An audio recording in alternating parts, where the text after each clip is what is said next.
Olá, um bom dia, uma boa tarde, uma boa noite para você. Quando esse vídeo chegar até você, espero que te encontre em paz e que te abençoe, porque nós estamos na nossa escola bíblica dominical da UPA, não é? Da União Presbiteriana de Adolescentes, aqui da Igreja Presbiteriana de Botafogo. Você é muito bem-vindo aí para darmos continuidade à temática que temos tratado nas últimas aulas, né? Você deve ter percebido que a Letícia esteve aqui com vocês nas últimas 4 aulas, né? Da lição 5 até a lição 8, não é isso? Se eu não me engano, 5, 6, 7, 8, exatamente.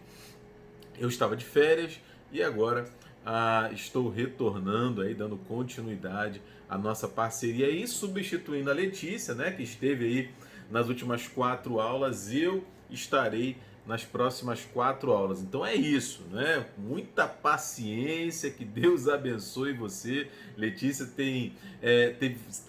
esteve extraordinária aí com a gente nesse período. Muito bom acompanhar as suas aulas. Eu quero agradecer aqui uma vez mais a Letícia, o cuidado dela, o zelo dela e a bênção de tê-la conosco. Então, assim, as próximas 4 aulas nós vamos estar aqui juntos, refletindo sobre esse tema que é tão caro para a gente, que às vezes passa ao longo da nossa caminhada, digamos assim, a gente não vê mais de perto. Então, você sabe, né, a gente está nessa viagem pela história da redenção, já na 4ª parte, seguindo a revista publicada pela nossa editora Cultura Cristã.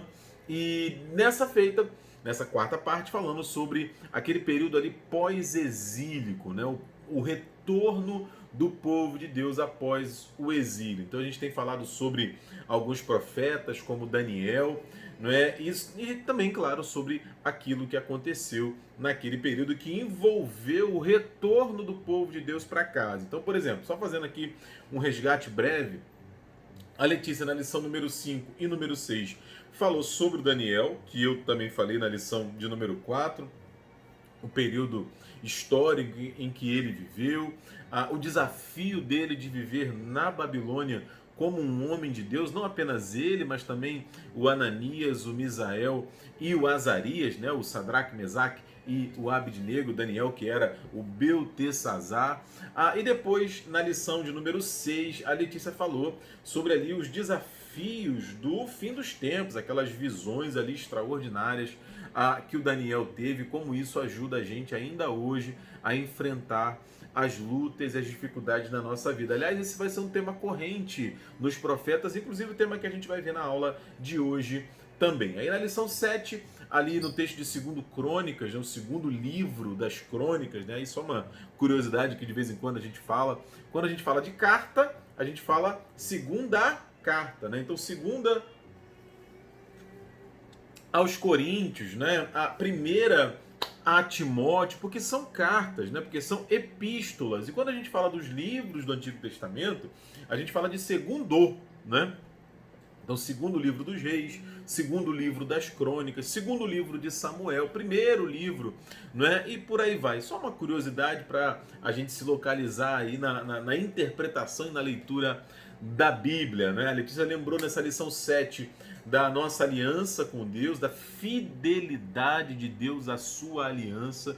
É fantástico a gente perceber e lembrar e aprender que ainda que a gente permaneça fiel, é o que a palavra de Deus vai dizer, perdão, ainda que a gente seja infiel, Deus permanece fiel. E a gente viu isso lá com a Letícia. E na aula passada, excelente, mais uma vez, a Letícia começou a falar ali sobre o profeta Ageu e de como nós precisamos priorizar Deus na nossa vida. A gente sabe que a nossa vida, a gente é puxado assim, né, por várias necessidades, várias questões urgentes, muitas prioridades.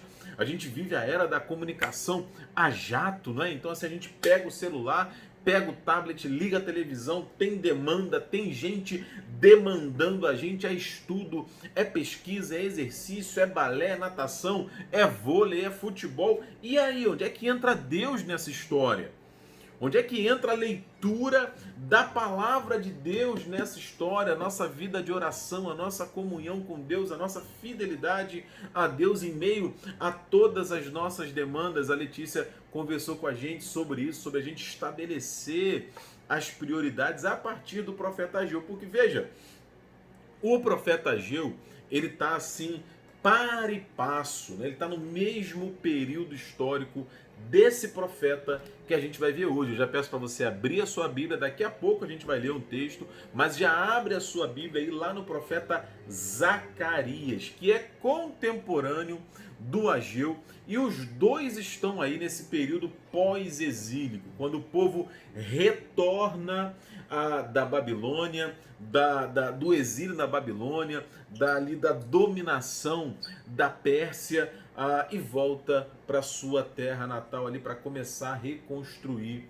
a sua história. E o Zacarias, ele faz duas coisas, né, que é o profeta que a gente vai começar a ver hoje. Primeiro, ele dá assim uma olhada para o presente, né? O que eu tenho que fazer hoje? Como é que eu recomeço hoje? Já estou dando aqui um spoiler do que a gente vai falar. Não é como é que eu recomeço hoje, mas não apenas isso.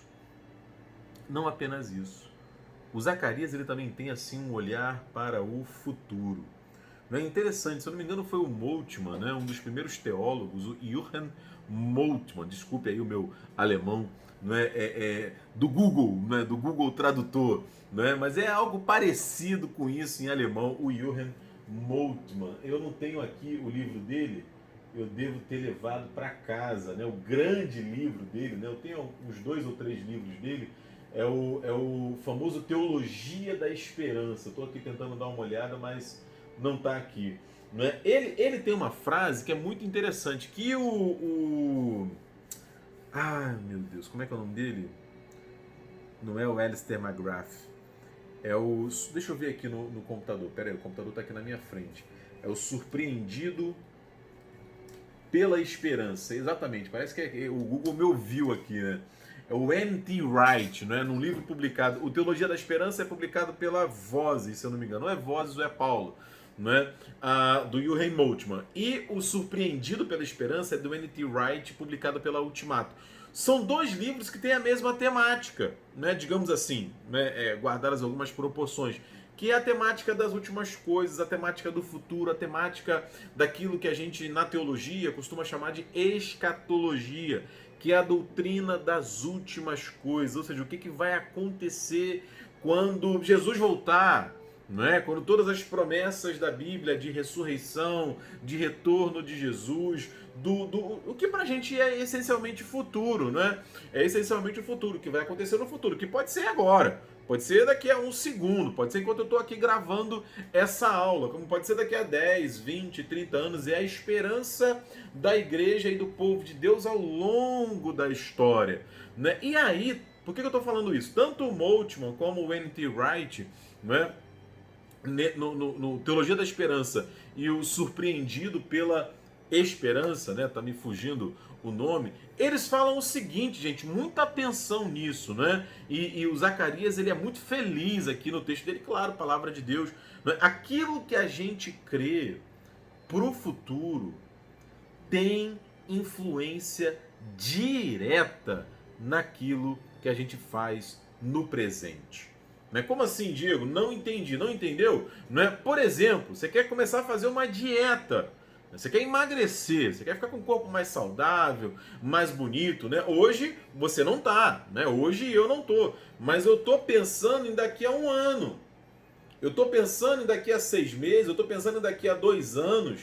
Né? Eu quero estar 10 quilos, 5 quilos, 20 quilos mais magro, mais saudável, com o corpo mais atlético, mais disposto. Ou seja, para que eu alcance esse corpo mais saudável, mais atlético, mais funcional e por aí vai, daqui a 6 meses, daqui a um ano, daqui a 2 anos, eu preciso começar a fazer algumas mudanças na minha vida agora. Esse é o ponto.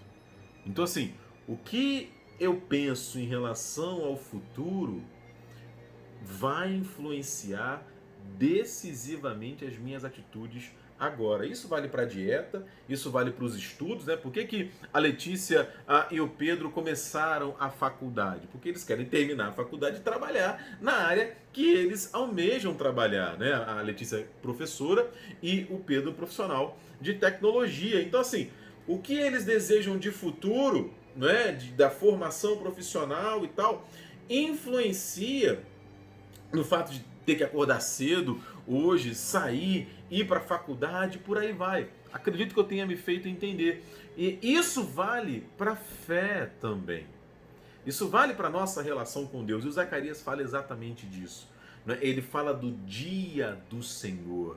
A gente vê várias vezes essa expressão na Bíblia, o dia do Senhor. E o Zacarias vai falar sobre isso. Então, a gente vai dividir a nossa aula aqui em dois momentos, não é? Na verdade, digamos assim, três momentos. O primeiro momento, a gente vai tentar responder assim a três perguntas, né? Já que a gente está assim numa introdução, né? Num sobrevoo a essas personagens bíblicas que são extraordinárias.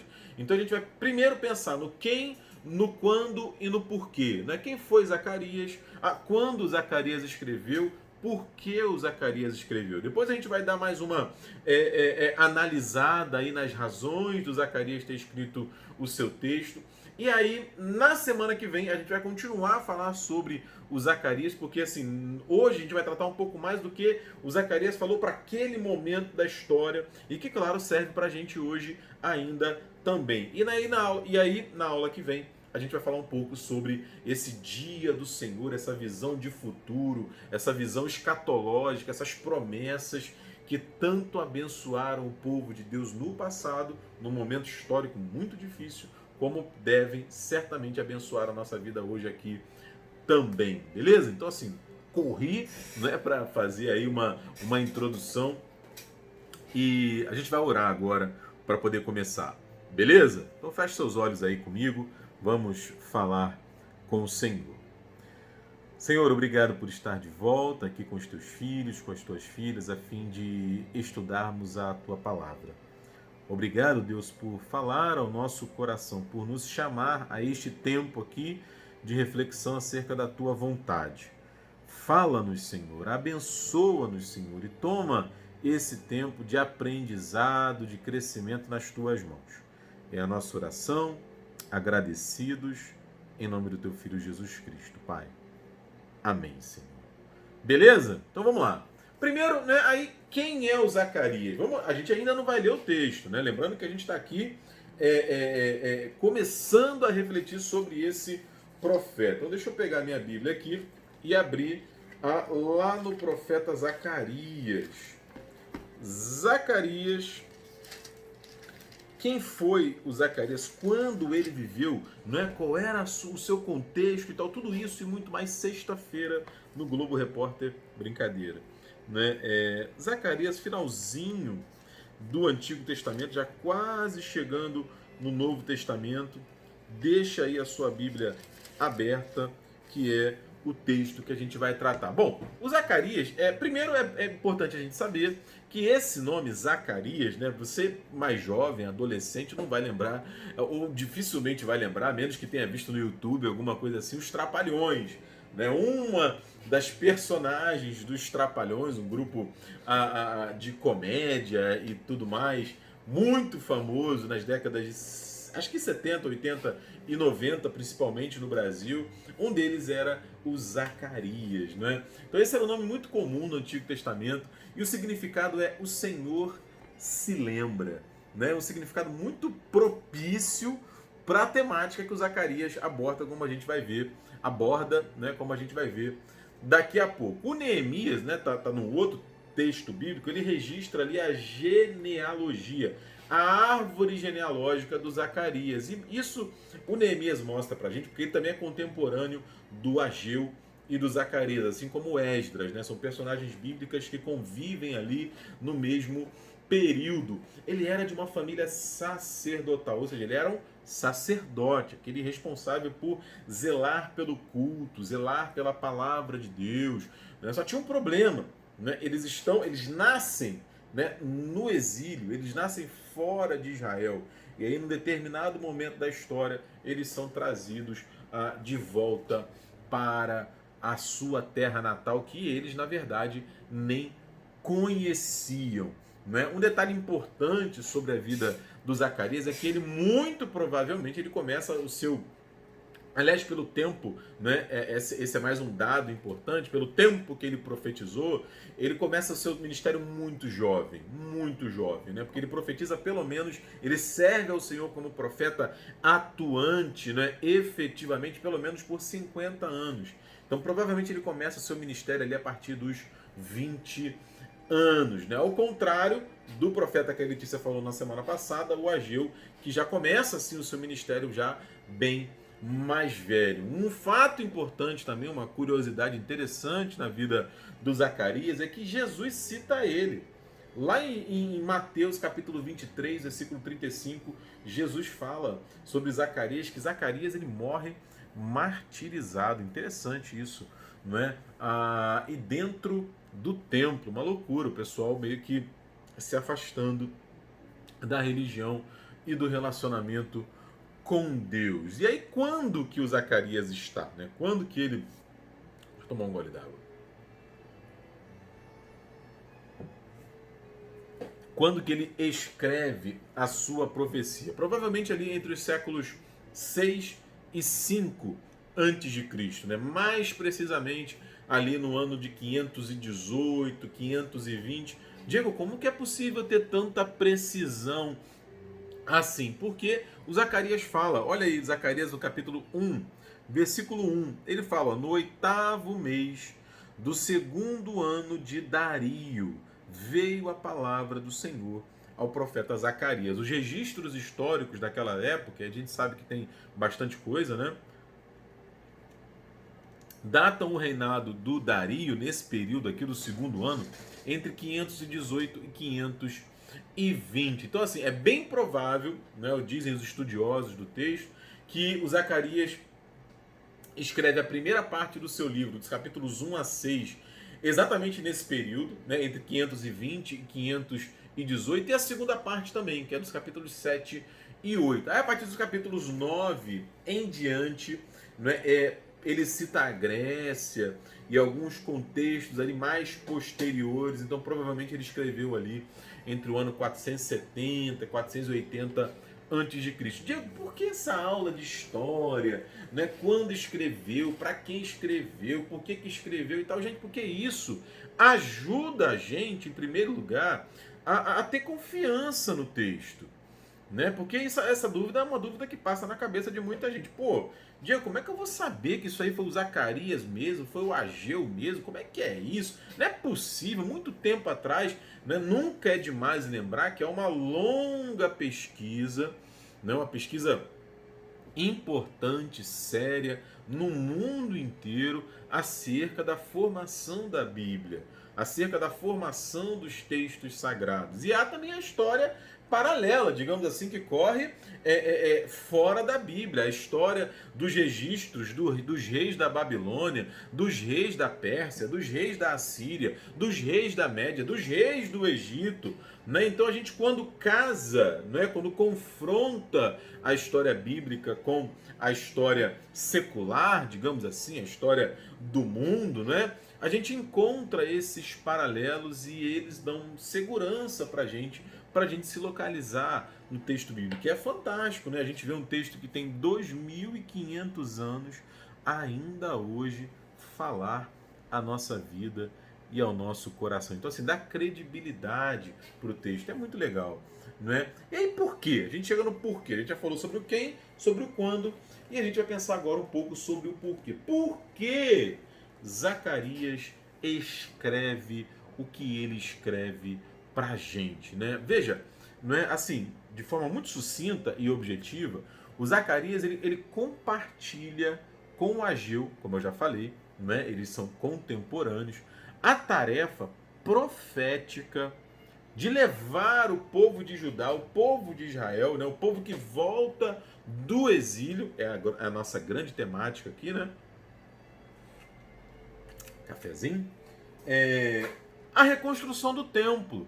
Né? E não apenas a reconstrução do templo que havia sido destruído, a gente já falou sobre isso algumas aulas atrás, pelo Nabucodonosor, quando a Babilônia invade a Jerusalém. Mas não apenas isso, gente. Assim, a reconstrução do templo, ela é também assim um símbolo de reconstrução da vida, de reconstrução da identidade. Porque, gente, ó, eu vou falar algumas vezes ainda sobre isso, né? Mas o povo precisava, como a gente falou com a Letícia na semana passada, ou melhor, a Letícia falou com a gente na semana passada, a deixar de se preocupar apenas consigo mesmo, apenas com a sua própria sobrevivência. Embora isso, claro, seja importantíssimo, mas há mais. Tem mais coisa, sabe aquela coisa do Titãs? Né? Você tem fome de quê? Você tem sede de quê? O Ageu e o Zacarias, o Esdras, o Neemias, né, os profetas desse período, eles trazem uma mensagem de reconstrução não apenas física do templo, dos muros, da cidade, mas de reconstrução espiritual, de reconstrução da identidade. Sabe aquela coisa que a gente às vezes acorda assim e fala: meu Deus, quem eu sou? O que eu estou fazendo? Qual é o significado da vida? Qual é a razão de ser disso? Qual é o meu propósito? Por que eu estou vivo? São perguntas que a filosofia busca responder ao longo da história e que a Bíblia traz para a gente, porque afinal de contas, como alguém já falou e falou muito bem, né, a Bíblia é o nosso manual de vida. É aquela que fala sobre quem nós somos, exatamente respondendo essas perguntas que a gente sempre se faz. Porque, gente, não custa lembrar, né? A tarefa, aliás, eu vou falar mais um pouco sobre isso também. A tarefa do Zacarias, do Ageu, né, mas principalmente do Zacarias, que a gente está falando aqui hoje, ela era muito árdua, né, dos dois. Porque não custa lembrar, durante mais de 100 anos, os 100 anos para trás, né, o povo foi chutado de lá para cá pelas potências, pelos impérios mundiais, eles foram zombados, ridicularizados, humilhados, as mulheres estupradas, crianças mortas, passaram fome, né? E também, gente, se a gente voltar mais um pouco na história, a gente vai se lembrar que o povo de Israel era um povo muito orgulhoso, orgulhoso assim, no melhor sentido, não é? Um povo que deu, né, para a história homens como Davi, como Moisés, como Salomão, mulheres, né, como Raabe, não é? Como Sara, que transformaram a história do povo de Deus, né? E assim, foi sofrendo tanta derrota, tanta dificuldade, tanta crise, que meio assim, poxa, né, quem eu sou? Quem é esse Deus? Né? Então, quando o povo volta do cativeiro, o trabalho dos profetas passa por essa reconstrução da identidade. E eu estava aqui pensando, né, quando eu estava preparando aqui a aula, como que isso pode acontecer com a gente também, né? A gente lida com tanta coisa na vida, com tanta dificuldade, que a gente corre esse risco de perder a nossa identidade, né? De ter dúvidas sobre quem nós somos, a nossa mãe, o nosso pai, quem criou a gente, o avô, a avó, o tio, a tia, né? A gente deu uma identidade para a gente, deu valores para a gente, né? E a gente aprende esses valores muitas vezes a partir da palavra de Deus, dependendo da nossa família, não é? E chega um momento da vida que as lutas vêm e a gente fica meio em crise. Né? Então, assim, não é diferente do povo de Israel no passado. Né? E o Zacarias, ele usa uma ferramenta que a gente vai ver mais na semana que vem, muito poderosa para fazer isso, para fazer essa reconstrução. É a ferramenta da imaginação. Gente, a nossa imaginação é espetacular. Né? A capacidade que a nossa mente tem de criar, de sonhar, né? De imaginar, ela é infinita. Isso alimenta a gente. Então, por exemplo, eu peguei aqui para reler, né? Pensei agora, né? Peguei ontem para começar a reler O Senhor dos Anéis. Né? Eu comecei a ver com Davi, com João, ontem à noite também, a versão estendida do Senhor dos Anéis. Começamos ali pela Sociedade do Anel. Não é? O Tolkien, o C.S. Lewis, não é? a J.K. Rowling, não é? do Harry Potter, não é? São autores que fazem isso com a gente. Não é? Eles atiçam eles aguçam a nossa imaginação exatamente para a gente sonhar, para a gente ir além daquilo que a gente está vendo aqui e agora, que às vezes limita a gente. Né? O Zacarias ele faz isso através das mensagens. Os profetas em geral fazem isso, né? Os autores tanto do Antigo quanto do Novo Testamento fazem isso também. Por exemplo, você vai ler um Apocalipse, é extraordinário. Não é? O autor inspirado por Deus, ele nos chama a usar a nossa imaginação. Né? O Zacarias faz isso, né? Até porque, como alguém já disse, né? Às vezes uma imagem vale mais do que 1000 palavras. E essas visões, elas continuam operando ainda hoje, né? Ajudando a gente a perceber tanto aquilo que Deus já fez, como aquilo que Ele ainda vai fazer. Porque veja, gente, a gente ainda hoje lida com medo, com dúvida, com insegurança, né? Não é a Babilônia, não é a Assíria, não é a Média, não é o Nabucodonosor ou o Dario que estão aí no nosso calcanhar, né? Fungando aqui no nosso cangote, nos deixando tensos, preocupados. Mas não é menos difícil, por exemplo, lidar hoje com a história, com a grande história, digamos assim, com personagens como o Putin, né, e o que a gente está vendo nesse momento da história ali entre a Rússia e a Ucrânia, como o Erdogan, como o Bashar al-Assad e tantas outras crises que a gente está vivendo no nosso tempo hoje. A gente fica preocupado, a gente ouve o jornal, a gente pega para ler, o pessoal que está fazendo vestibular, se preparando aí para as provas, sabe muito bem disso, tem que estar conectado com o que está acontecendo, é o desemprego, é a posse do ministro Alexandre de Moraes como presidente do Tribunal Superior Eleitoral, isso está na capa de todos os jornais dessa semana que passou agora, né? Inclusive no jornal eletrônico, né? Claro. A gente vai ficando preocupado, mas vai subir a gasolina e o litro do leite e tal, e a gente olha para o pai da gente preocupado, coçando a cabeça, fazendo conta, a mãe indo ao mercado, a mãe voltando do trabalho cansada, meu Deus, como é que vai ser? Isso vai deixando a gente assim meio ansioso, meio preocupado, mas com as coisas pequenas também. Pequenas assim, relacionadas a essas, né? Então a gente fica preocupado, por exemplo, como que vai ser esse ano na escola? Né? E o final do ano? E o período? E as provas que eu tenho que fazer? E se eu tiver que me mudar? Como é que vai ser o lugar novo? Né? E os novos amigos? E as pressões que a gente sofre, né? Das pessoas para serem aceitas por elas, para termos a amizade delas. Às vezes a gente pode ser coagido e por aí vai. Tanta coisa, gente. E aí eu me lembrei, né? Como dizia a Cássia Eller na música que o Renato Russo compôs, né, Por Enquanto, mudaram as estações, mas nada mudou. Mudaram as estações, mas nada mudou. A gente continua tendo aí que lidar com as dificuldades que a vida impõe sobre a gente. E aí, gente, é maravilhoso, né, saber que o tempo passa, mas o amor de Deus permanece conosco. Então, assim, por isso que o Zacarias escreve, para renovar a esperança do seu povo, para animar o povo naquele período ali de reconstrução e de recomeço. Então, assim, a gente já viu o quem, o como, o como não, né? O quem, o quando e o porquê.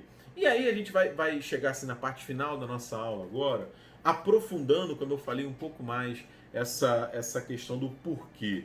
Né? Por que o Zacarias escreve o seu texto? Ele está querendo também, gente, assim, fazer um convite ao povo para esse recomeço. Um convite ao povo a esse recomeço de vida, de identidade, de relação com Deus. Porque veja, gente, né? Você que já começou alguma coisa e parou no meio do caminho, né? E essa é uma experiência relativamente comum a todos nós, né? A gente fala de dieta, de um idioma, de aprender um instrumento e por aí vai. Não alguém até já falou uma vez, eu acho muito interessante essa expressão, né? A gente é muito bom na iniciativa, né? Falta pra gente às vezes a acabativa, né? A gente é bom de começar, mas às vezes é ruim de terminar. Então, assim, é um grande desafio. E aí, o Zacarias, eu peço a você que por um instante se coloque no lugar do Zacarias. Você é um profeta de Deus, um jovem, não é, que é chamado por Deus para profetizar, para pregar, para ensinar, para comunicar a palavra de Deus. Para quem? Como eu falei, para um povo que está há 100 anos sendo humilhado, escravizado, maltratado, roubado, deportado, exilado e finalmente jogado de volta para a sua terra natal. Não como pessoas, né? Porque ninguém havia nascido em Israel nesse período da história, né? Mas voltando para a terra da sua família, dos seus ancestrais. Né? Gente, uma tarefa, né, a do Zacarias, muito ingrata, muito difícil, muito desafiador. E aí qual é a estratégia dele? E aqui é fantástico. Né? A estratégia do Zacarias, gente, é a estratégia que ainda hoje os evangelhos falam, a igreja prega, Jesus fala no seu ministério. A estratégia é: volte-se para Deus. Volte-se para Deus. Busque a Deus. Não é porque, gente, é muito difícil, para não dizer impossível, né, que alguma coisa que a gente faça alheio a Deus, apartados de Deus, dê certo. Né? Porque, veja, a gente, se a gente não tiver, o que a gente estiver fazendo, se a gente não tiver firmado em Deus, né, assim, de acordo com a palavra de Deus, com a vontade de Deus, com a anuência de Deus, gente, a chance da gente dar um tiro na água, da gente fazer algo que a gente não deve fazer, é muito grande. Por isso, aí eu vou ler o texto agora. Olha o que o Zacarias fala em Zacarias capítulo 1, a partir do versículo 2. Olha aí, ó. O Senhor se irou em extremo contra os vossos pais. Né? Na verdade, esse é o motivo do exílio. A gente viu isso nas aulas anteriores. O pecado, a rebelião, a quebra da aliança do povo com Deus.